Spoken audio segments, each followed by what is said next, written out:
In this Beyond All Reason game today, we're going to focus on what Hounds can do for you and really how good their timing push is.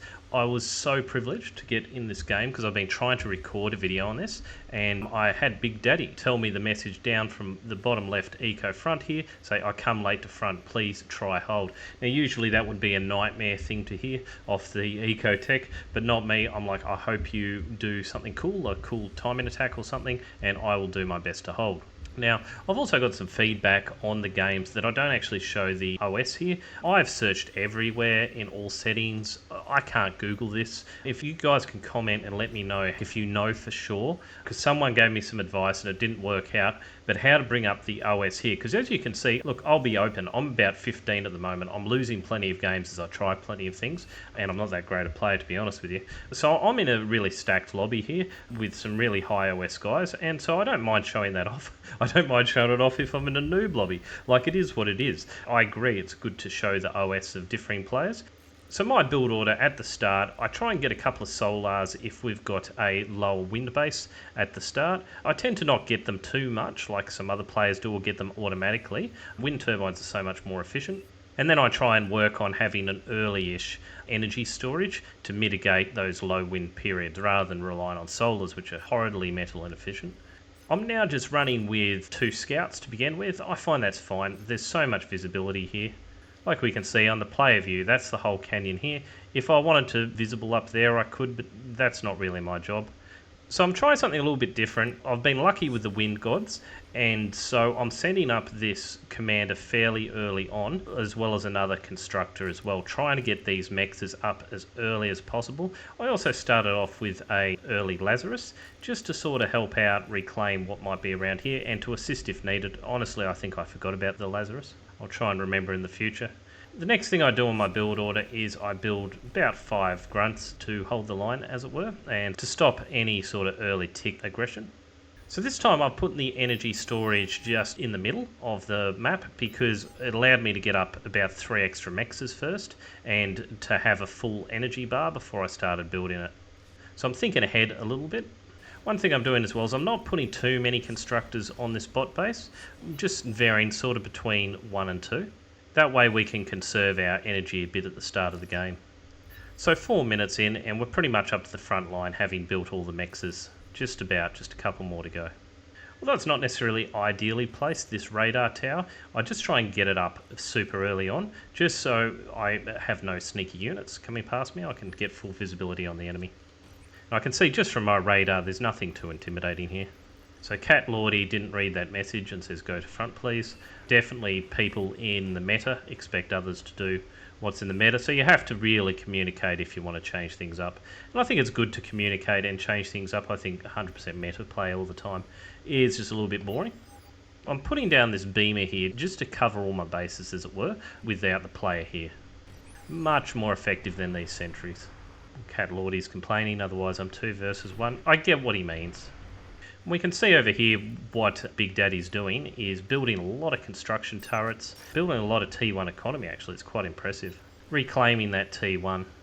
I believe I paid much earlier on, but I think Eco forgot about me, unfortunately. So perhaps sometimes it's worth to sort of pay around that 6 to 7 minute. I had a small metal glut, so that's why I paid Eco early. So I'm pushing forward, first up, with my maces, as soon as I've got about 10 or so, just to exert some pressure on the enemy and not let them get too comfortable. This is what they're ideal for, maces, and why I love them, is assaulting, knocking out those light laser turrets. Okay, they might take some damage while they're doing it, but I mean, I lost maybe 2 maces and killed a number of their units, I think. Also, because I have 3 beamers here and a couple of LLTs, I'm pretty confident in my defences compared to what I can see, and so that's why I switch right into the gauntlet as well, just to complement my defensive line. Because I'm pretty sure I can get one up them on the gauntlet wars, especially if I keep on pushing. Push forward once more, right to the flanks. I'm actually after a commander snipe here, I think. Yeah, got a little bit too close. Oh, look how close that was. Wow. I sort of don't mind injuring the commander that much though, because it takes a million years to repair, and they can't do any reclaiming in that time, so it's sort of a win. Unfortunately, I'm getting a bit of a 3-to-1 situation myself here at the moment. So I just want to pause here and have a look at what people are doing. So I think Big Daddy got a very early T2 constructor, lucky for them. And that's why I built these early construction turrets to supplement the construction power. Very interesting build. Over my side, I'm going a little bit crazy with the wind turrets. I've got about 54 at the moment, and it's helped out to have these couple of construction turrets help out on the build also. 3 constructors building in and around those construction turrets, and another constructor building a series of energy converters. That can lead to a pretty serious T1 economy, because we're going to be stuck here for a while. When you defend the front line this importantly, you've got to stick on your T1, unfortunately. But these maces do a stand-up job. Oh, no, my veteran went down. So it's getting to after the 10-minute mark. I'm saying, can I have a T2? I see that factory not working. Oh, I think he was handed over anyway. Meanwhile, the eco's going strong. I'm trying to just hassle the front line enough. And I see this gauntlet going up just in time to put it back down. I feel like these guys are trading pretty well, honestly, despite attacking into defences. And we can see that. We can see the damage dealt. We're at 166% damage efficiency.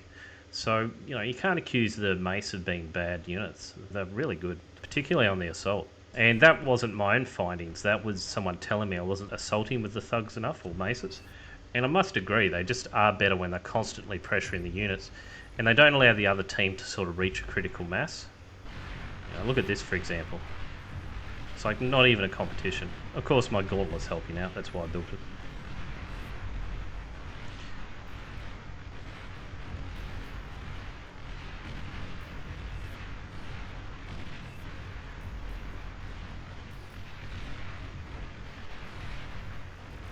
Yeah, wow. Another commander badly injured. Although respect to the enemy team here for not blowing up their commanders, which is what usually happens against these sort of maces. So as we can see, as long as we've got like 15 or so maces, once the attack begins, it can do a lot. It can do a hell of a lot of damage. And this sort of weak, you know, sort of sentry force, which looks good on the radar screen, just can't stand up to it. Particularly backed by the gauntlet as well. My commander's reclaimed a fair amount of metal, a couple of thousand or so. So that was pretty cool. More than makes up for all my losses. So I've got a sort of late T2 lab made by this very late T2 constructor, gifted from Eco, or paid for from Eco I should say. But that doesn't matter because we won the front and we've got really strong defences. Note we've got a couple of sneaky peats as well. Happy we've got a 3.2 mechs. I try and keep my constructor busy by now building 3 Dragon's Claws and then another builder turret around here to really just beef up that defensive line to the next level. And the reason I'm not really pushing forward to establish a new defence line is just because we can see the enemy can come through here behind me quite easily still. Now over here, I'm quite impressed. We see a lot of T2 energy converters and no real energy. Oh no, there we go. So we see a couple of fusions and some energy converters quite early on and a T2 lab. So this is where you want to be definitely at the 14-minute mark, is building these hounds like crazy, building about 6 T2 energy converters, 2 fusion reactors, and a whole heap of wind. I'll try and see how much this is. It's somewhere around 200 or 230 wind, which is pretty efficient. We see about 25 construction turrets, which is a heap, and 23 T1 energy converters. So very strong economy. We're seeing that about 120 or so. Yeah, ours is well behind just because of that late T2 constructor, and I haven't had a chance to get started on my reactors yet. Of course, we've also been holding the front line, yada yada. Because I'm on about 18 maces, this is when I stopped producing anymore, just because that's all you need. You don't need 30 of them. It's just a waste of metal. Now, sorry guys, I didn't reclaim my T1 lab. I know it's inefficient play, but I have frontline. I want to build Tix or Lazarus at a drop of the hat. I don't want that down at any moment. Now, although I'm not building the impressive amount of Hounds Big Daddy is, that's why they're the Big Daddy, we've also got a much smaller economy, so I'm just sort of ticking away with it at the same time trying to get reactors and that up. So I'm a little bit behind now. But we have got this mace force here. Wow, look over in the canyon. The canyon is such a hard place to defend against spiders. It's a nightmare. You know, just with T1 units. But look at how outclassed they are. For whatever reason, Mace and Thugs can't shoot up. Okay, so our attack begins. I have a fair number. I don't know if it's 13 or whatever, I can't really work it out. Yeah, we have a jammer bot and radar bot. We can see in practice this rocket line is good on paper, but against this sort of force is just going to do nothing. Combined 41 Hounds at 17 minutes. Quite a nightmare, and we've got all our thugs which can't even catch up. Unfortunately, the commander sacrifices most of the mace away, and we sort of get taken out here. But it enables our big daddy friend to be the big daddy and scoot down the cliffside. We hold out just long enough. Look at his base, just going down. Oof, that hurts, man, that hurts. There's basically nothing left, only a little bit left. So now we see air has all the construction turrets down, these energy converters. They're building to some sort of timing push by the look of it, around this time. It didn't do catastrophic damage to air, but it may as well be. We've certainly strung out this player when Torres. Take them a long time to get back on their feet again. So this is the time now they're on the back foot. I've decided to move up, and I can see over here the canyon's under a lot of pressure, so we're not going to get flanked through this side at all. Although that honestly have a hard time of it anyway, but big enough force will catch us off guard perhaps. Over on this side we're doing quite well too. We see some early bulls. It's a weird matchup, Commandos versus Yanis's. Yanis surprisingly wins that. Two Yanis fearlessly moving forward. Ouch, look how much those bulls. Oof. Those rockets hurt so much. So I've got about 13, I suppose, Hounds here, which is just enough to sort of push forward on. Though we get our friends trying to attack us from the flank. At least it's keeping the pressure on. Don't even think they know it's hitting them at this point. I switch over to Gauss mode just to try and take these down quicker and not overkill them so much. I think it's a lot better in a variety of situations. Unless I sort of packed super duper tight, the Gauss seems to be the way to go. I put this down to the tick pressure, perhaps making them not pay attention for that little while. They just thought it was ticks. Mind you, for some reason we don't have our jammer bot and doing quite well. Yeah, the Razorback, this is an early time to be up against T3 units. We're starting to see some of the limitations of the Hounds. So close to killing that. Oh, gutting. Yeah, so I'm stressing at this time on the sort of Hounds and can they get back here to defend this weak line at the moment, because I don't want the bulwark to go down. That seems just enough. It's the sound of the dreaded fat boy. And we've got the bulwark up just in time to scare off those Razorbacks. I'm going to pause it once more, just so we can see how we're going before the 25-minute mark. Now, I have been busy down here. This isn't something I've put a great deal of thought into, the eco, this time round. I thought, let's just try and man this front line the best, and let's give eco front the responsibility of coming up with the genius. And I felt that worked actually pretty well, that partnership together. So now I'm starting to eco up a little bit, and we're seeing the results of that. I've discussed this in the previous playthrough about using reactors instead of early aphises, and I think we can see the benefit of that because we're at the 23-minute mark, just a touch over. We've got a 213 metal income, which is just crazy. Yes, I have gone up here and established a couple of extra metal extractors. You know, I am exploiting things to the maximum potential, but down here I've been very active on the front line. And I haven't got too many windmills or anything like that. You know, there's no exceptional T1 economy into T2 or anything like that. It's just taken time. We can see here 6 reactors, which have a bit of a bad name for themselves, generally speaking, but they're doing a phenomenal job of supporting a really high metal income. We can see over 7,000 here and 213 metal. Now, if we compare it to Big Daddies, which really had a much bigger eco play. We can see actually Big Daddy's behind at the moment, like quite substantially. So obviously the number of mexes come into that, but it's just to show, yeah, Big Daddy had a real big spike around the 14-minute mark or so when went full into production mode, so it was a timing attack, and came through with about 13 hounds. We came through probably in total with a similar amount of hounds in the end, maybe just a touch less, but our economy's actually taken over by this period, as well as establishing this really dangerous front line. Now, before you accuse me of any sort of shenanigans, I haven't actually reclaimed that much. I've probably only reclaimed about 2,000 metal. I haven't been that aggressive with my commander because I wanted to keep him around, just in case we got pushed back on our front line. It would be very useful to have. Also, we had a really late T2 constructor, only really supported by a couple of bots here, and we had some pretty ordinary wind when I only had a wind economy and other people had reactors economy. So we haven't had any great success, and still we see over here Big Daddy has gone the APHIS after 3 reactors, so not a weak play at all, and is remarkably behind on the metal compared to us. I don't know if it's a temporary thing, I don't know if it's where I've just paused it here. Surely it's temporary, this 213. Oh no, because we can actually see we're energy rich. So that's a very consistent 213. Yeah, so we've taken the lead. All the while we're microing over here. So it's not like that sort of base is any sort of hardship to get up, just a few more reactors. Very easy to do. Click and drag, and you got your 6 reactors. I actually forget about them here, I think, because I am microing a bit hard.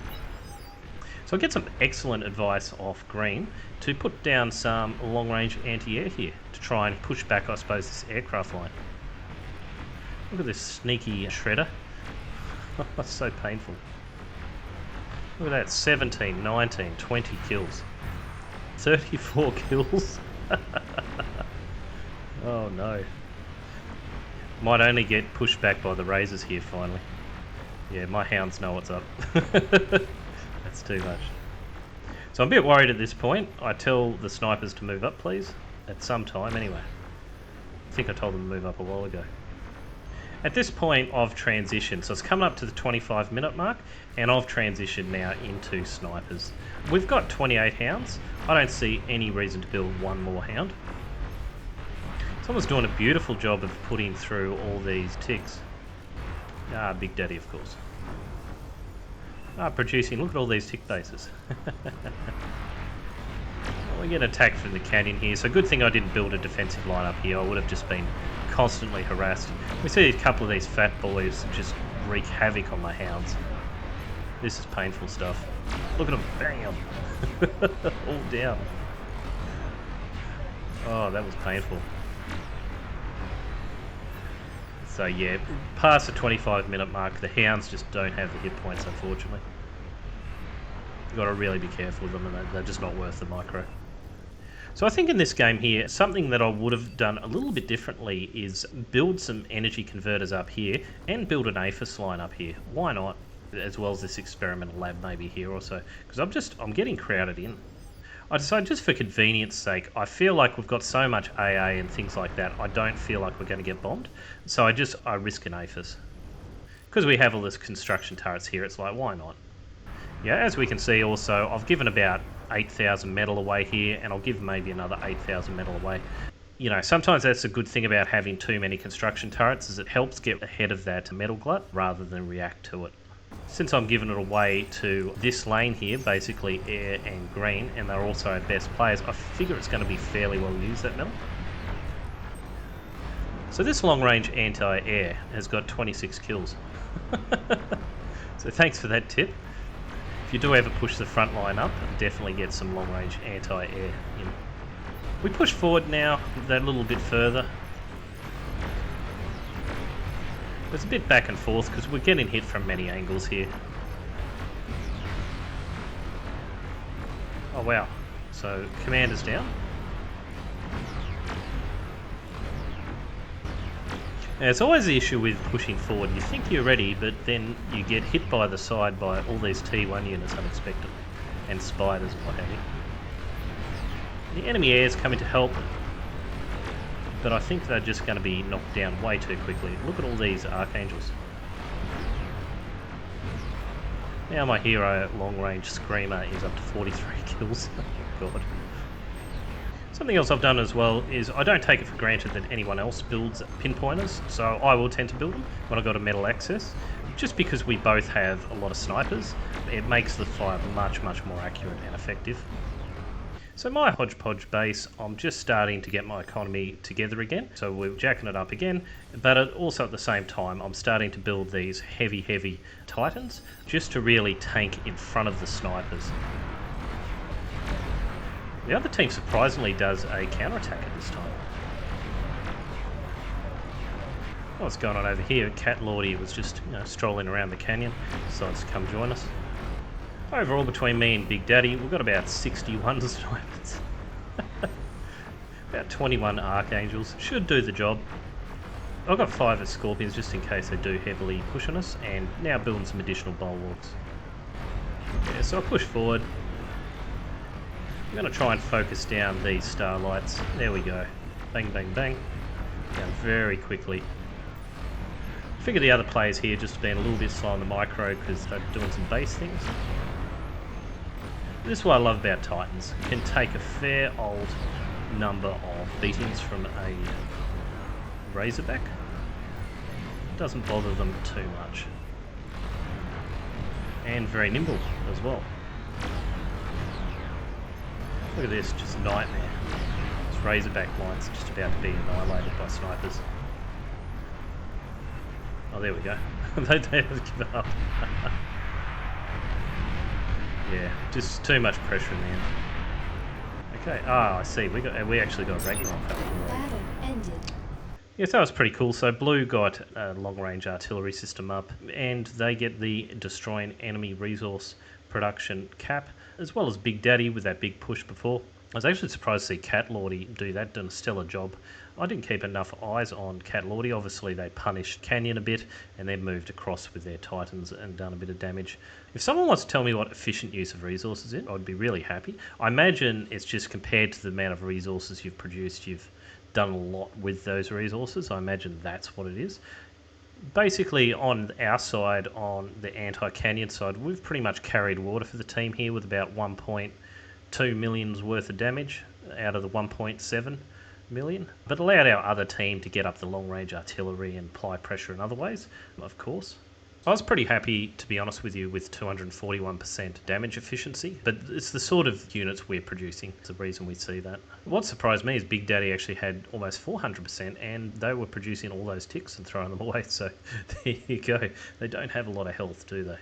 And it's the benefit of being on the front line where I was. I had those additional mexes, so we see we're about the same with Big Daddy, despite their massive eco build at the start and not having any units on the pitch, which I think Eco Front does need to be able to do that, to be competitive with a frontline player, because we see so much less energy produced, but a similar amount of metal produced in the end. So in the end, we've got very big economies sort of apart from one player, and over in the enemy team, that's where we probably see the biggest difference, is we don't see that many big economies. And we see one super duper economy with 114k damage dealt, so probably too big and didn't utilise it. So yeah, a convincing win, and shows really the power of the Armada bots by transitioning from Hounds and having a timing attack between the 15 to 20 minute mark with Hounds, really strong one, and then transitioning to snipers and backing it all up with ticks is a super cool build. Also, making sure a decent defensive line is in place. This wasn't too expensive to get up. I mean, a long-range anti-air is 1650 and took down 45 aircraft, which is just absolutely ridiculous. I can tell you where the air is not going to come for a bombing run. It's not going to come anywhere near here. And the sniper line was pretty cool too. Had about 711 kills at the end. So that's okay. A sniper line is as good as it's going to get for an end game sort of defensive line to back up other defences as well. But we can see just moving forward with ticks and maybe having a Titan out front, we could have very thin amount of units otherwise, and these guys carry all the damage because one of these units does just an unbelievable amount of DPS, and if the other team can't overwhelm you back with ticks, then their units just melt away like crazy. So very effective play from our team all round. I think that was a win, and why it looks so easy, and yeah, that's why we got the win that game. I've been really excited to show you how good the Hound is, and I've just had a lack of games with me being able to actually use the Hound properly, so I was excited to sort of show you what a time and attack can do, and Big Daddy came to the rush here to show us even an imperfect, I would say it was an imperfect attack. Are any of them ever perfect? But it's still just done this tremendous amount of damage and held the front for a good 10 minutes and changed the whole dynamic of the game and allowed us, most importantly, to sit back and eco right in that pivotal part of the game too, so we can get to these end game T3 units and afford them. And we could afford them when the enemy could really only afford like Razorbacks. Thanks very much for watching, and see you next time.